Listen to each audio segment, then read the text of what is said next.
Welcome to Parenting Successful Teens, the podcast that cuts through the overwhelm and stress of this phase and offers parents simple, practical, cognitive, science-based strategies for keeping their teens on track. Join master coach and real-life mom, Allie Irwin, to talk about real teens, real problems, and the skills it takes to raise successful adults. Hey, did you know that if you type the phrase, teenagers are, into the Google search bar, the second result that comes up is God's revenge? Try it. That seems crazy, right? That so many people had Googled the phrase, teenagers are God's revenge, that it's literally the second thing Google guesses that you're searching on. But here's the thing. Is it crazy? Or as parents, do we have some version of that thought running through our minds? Right, that's a pretty standard joke that parents say to their kids. They say something like, one day I hope you have kids just like you. And many people, they think that they went to bed one night and aliens swapped out their sweet child for this teenager. If you think that, you're not alone. But it doesn't help us to think about teenagers like that. Imagine what it feels like to have that be the dominant story about you. To be a teenager and be thinking like, oh, my parents used to think I was so sweet and adorable and funny. And now for the next 7 years, I'm going to be a bother to all of society and especially my parents. And this idea, this crappy cultural story we have about teenagers really bothers me because I just love them. And one of the things that I love most about teenagers, most about this phase of life, is that they're doing so many new things. For the first time, they're asking someone out on a date. They're using a debit card. They're learning to drive. And these are things that we've done 100 times, but for our teens, it's the first time. And it's exciting to be a part of that. And so we as parents have all of these opportunities to share our wisdom with them and show them how to do things. But when we go to do that, it doesn't always go over so well. Sometimes it feels like they're not listening. They're not benefiting from the wisdom of our experience. And most of the time, it's about little stuff that doesn't matter, like how you load the dishwasher. But sometimes it is over things that do matter, like when they're trying to talk to a teacher or a coach about a grade, or college applications, about what they wear to job interviews, lots of things like that. And it's super frustrating for us as parents because we have all of this experience and wisdom, and all we want to do is share it with our kids, with these people that we love, but they won't listen. And I know that was so frustrating to me, and I know it's frustrating to you too, because lots of you tell me about it. We talk on these consult calls, and one of the most common questions I get is, how do I get my kids to listen to me? And while there are things that you can do to make it easier for your kids to listen to you, to make you more persuasive and influential, that's not what I want to address first. Okay, there's a step to do before you do all of those things. Because the big picture is that you can't actually make a teenager listen, right? You can make them be quiet while you're talking, but you don't have any control over what's happening inside their heads. Like sometimes it felt like I could literally see my words floating, like leaving my mouth and floating in through my kid's ear and then right back out the other ear. And I could tell like my words hadn't landed at all. And even if they were listening to me, picture me making air quotes here, they we're sometimes just listening in order to formulate a counter argument or to appease me. Or in the olden days, like before I learned all the tools that I'm sharing with you on these podcasts, I could literally see my son writing texts about how unreasonable I was while I was sharing my wisdom with him. And if you ever want to make a mom's blood boil, that is definitely the way to do it. But then I discovered this little secret that I could take my own advice, and that alone would make my life better. That every time I gave my kids great advice, I could look around in my own life and ask myself, where could I also use this advice? Now, you might be thinking, wait, Allie, the point is to get my kid to do stuff. Like, not for me to do more things. The point here is to get my kids to listen to me and my good advice and get stuff done. How is me doing more things going to help with that? If you're thinking that, I want you to stay with me here, because what I'm offering you is ultimately going to help you be more persuasive with them. So let's think about it for a second.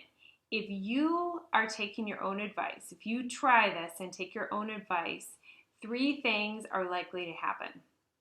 The first is that your advice will be more persuasive because you'll be role modeling doing it. They'll be able to see you do it.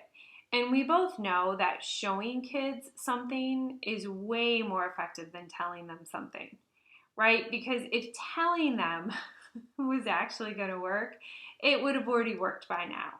Okay, again, these are the arguments that we're talking about that you have over and over and over that they're not listening to you. Okay, so showing them will be more effective than telling them, and it'll be more persuasive. And the second thing is that it will give you more credibility, right? Like if you're talking about if you give them a piece of advice and then talk about how you took that advice is going to seem more credible.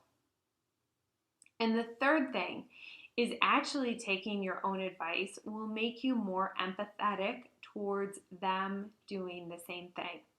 And I'm sure that you're already doing this own good advice in lots of areas in your life. But if you look for those areas where you're not doing it, those are the areas that are probably the hardest. And so when you apply your advice to those areas, it helps give you a felt sense of how hard it is to take good advice. So this will be easier to see. Let's play this out with an example. So I have been doing a lot of consult calls with teenagers around job interviews. Many of these kids are frustrated because they're sending their resumes out and not getting the responses that they want. And here's the thing, if you think I'm talking about your kid, I promise I'm not. I'm actually talking about all the kids that I've talked to in the past month that are doing the same, they're making the same mistake. They're sending out a whole bunch of resumes and then taking no other actions, and then they don't hear anything for months and they wonder why they don't have a job. And so I was in the middle of telling him that in order to actually get a job, you have to be networking and meeting people and working your contacts and sending follow-up emails and talking to everyone and getting clear about why you're such a great candidate. And like there's a whole host of things that they can do that will increase their chances, will increase the number of offers they get. That there's a whole lot more to it than just sending an email out and then expecting the offers to come rolling in. So we've been going through the calls and coming up with next steps. And I get off the calls. I get off one call in particular. And I was thinking about what I just said, probably because I'd said it like a dozen times. And I was thinking about this advice and feeling frustrated that, more kids aren't being taught by their schools, how to actually get a job. And then I remembered this tool that I use where when I'm feeling frustrated that someone is not taking my advice, that it's a cue that I could reduce my own frustration by taking my own advice. And sure enough, the minute I had that thought, I remembered a conversation that I'd had with one of my colleagues, one of my coaching colleagues, about how frustrated I am at the low response rate I've been getting. I've been emailing out offers to high school guidance counselors, offering to come in and do like a free lunch and learn with some of the tools that I use frequently with kids. And just, I wasn't getting the response rate that I wanted. And these talks are so good. And I was so frustrated, low response rate. Just like my teen clients think their resumes are so good and they're so frustrated by their low response rate. Okay, it's the same situation. So here I was complaining about the exact problem that I was solving for my teenage clients. So all I needed to do to fix my own problem was to take my own advice. So just take a second and think about a conversation that you have with your kids frequently that frustrates you. And then ask yourself, where could I make my own life better by taking the advice that I'm always giving my kids? Okay, so think about the last conversation that you had with your kids where you're giving them really good advice and getting increasingly frustrated. Maybe you've had this conversation a dozen times and your kids aren't listening. Is there a place where you could be taking your own advice? Because here's the thing. If you are telling your kids, if you are giving your kids that advice, they're hearing you. And I know they hear you because very often when I say the thing that you've already said to them a dozen times, they say, oh yeah, my mom tells me that. So they're hearing you. But how much more effective would you be if they also saw you living it out in your own life? And how much more persuasive would you be if the next time you gave that advice, then you could tell your kids how you put that advice into practice in your own life? You could say something like, I know it's hard to follow up. I just had to do this myself when I sent out pitches last week and I didn't get the response I wanted. But you know what? I sent out these 5 emails as little reminders and I got a response back. Okay, it's going to be much more effective if your kids not only hear your advice, but then also see you taking it. And then, like I said, you can take it a step farther and you can even tell them about you taking your own advice and how it paid off. And you know what? If it doesn't pay off for you, then that's its own lesson. You know, maybe your advice needs to be shifted a little bit, but you will have tested it on yourself. So you can start using your struggle with your teenagers to shine a light on your own problems. You can start using your struggles with your teenagers right now to make your own life better. And that's such good news. Think of it, the more arguments you have with your kids, the more good advice you'll hear. And if you think about it, I know that sounds silly, but if you think about it that way, it takes some of the charge and frustration out of your arguments. And that in and of itself will make it so much easier for both of you. In fact, taking the emotional charge, that frustration, out of your arguments will actually reduce the number of arguments that you have. Your kids will stop thinking that mom's going to lose her shit every time they tell you something, and that will change how much they tell you. Okay? Before long, the way that they talk to you is going to shift a little bit because they're going to know that they can talk to you about things without you getting so frustrated. And they will start to tell you more things and more things more quickly. You'll learn about problems earlier while they're still little, easily solved problems instead of big problems. And because you'll be less frustrated, those conversations will go so much more smoothly. It becomes like an upward spiral, right? They're less afraid to tell you things because they know that you're going to be calmer.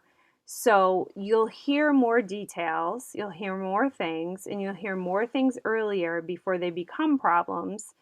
And the problems were the things that were frustrating you in the first place, and so you'll have fewer of them. But even when they come up, they won't be as big of problems. Okay? And when you start trying to take your own advice, sometimes what will happen is you'll see how hard it is to take that advice. And that will make you more empathetic towards their struggles. Okay, it will keep you in the learning zone. You'll be trying and doing new things in your own life, which will give you more empathy for how many new things they're trying to do. Okay, when you're telling them they have to go talk to their teacher directly to resolve this issue that's happening on one of their group projects, maybe it will remind you that you really would benefit from going to talk to your boss about something that's happening on a project at work. As I said, the second benefit of this is that it makes you a role model, because whether or not you believe it, your teen really is listening. I know sometimes it doesn't seem like they are, but they really are. And when they see you applying your own advice, that increases the chances that they're going to try that advice like by 1,000%. Okay?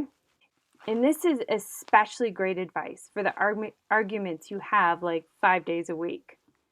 Not things that you just tell them 5 days a week that don't frustrate you. Those are different categories. But the arguments that you feel like you have nearly every single day, those arguments are maybe the biggest opportunity for you to make a shift. Those are some of my favorite things to talk to clients about, because those are oftentimes the areas where we get the biggest payoff for our efforts. Those are times when we have conflicting priorities with our kids.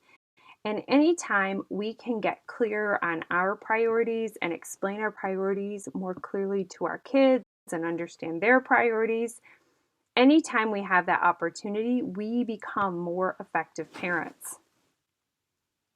And when you start to see your frustrations with your teens as an opportunity to get some great insight, it shifts your perspective.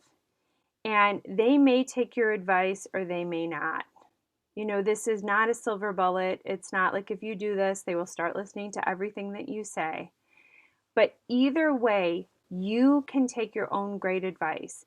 And every discussion with them, every argument becomes an opportunity to either influence them or to get great advice yourself. And honestly, this made such a difference in my life that in the beginning, I almost started feeling a little guilty about how much insight I was getting from yelling at my kids to pick up their socks and email their teachers. But of course, my kids didn't mind. All they really noticed was that mom was way less focused on their lives and way more focused on my own. And that's a good thing for the teen years. And they noticed that I was less frustrated and more tuned in and more inspired by them. And in turn, that makes everything better. So that's what I've got for you this week. And I'll also put a link in the show notes to sign up for a free consult call where I will show you how to apply this tool to your own life. Okay, we'll talk about an argument that you cannot stop having with your kids. I've done these calls with all kinds of people over, they seem like the craziest things, but they're like a thorn in the side of these family relationships. And just in a quick 15-20 minute call, we get them cleared up and make your family's life better. All right, so take advantage of this. It's totally free. They fill up, so it's better to do them earlier. I only put a certain number of times aside for those calls. So if you're interested in one, go grab it now. Big love to you all, and talk to you soon.